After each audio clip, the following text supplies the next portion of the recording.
ანანო, გაიცანი, ეს არის ნატა. სასიამოვნოა. ნატა, ეს არის ანანო, ჩემი ის არის ის მეგობარი, როგორი უცნაური სიტყვა რა მეგობარი, სულ მოვიწყდება ხოლმე. მეგობარი. ძალიან სასიამოვნოა, დაბრძანდი.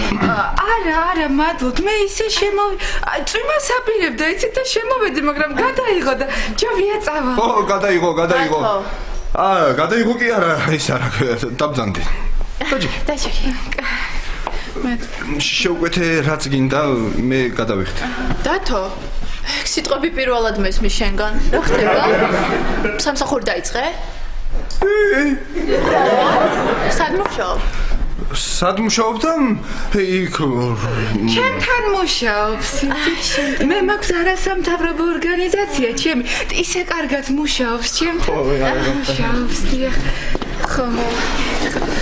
ხო, რაზე ლაპარაკობდით? ჩვენ ბავშვისთვის სახელს ვარჩევდით. იცი გოგო რო ყოფილიყო, დათოს უნდა და ანანო დაერქვა. ისე ეგ სახელი მეც მომწონს, მაგრამ ბიჭია. ხო, არის რაღაცა სახელები კი. დათოს რომ გავშორდით, უმე ფეხმძიმედ ყოფილ ვარ. არც კი ვიცოდი. არა და ახალი ცხოვრების დაწყებას ვაპირებდი. რა დროს ბავშვი იყო? რა დროს ბავშვი?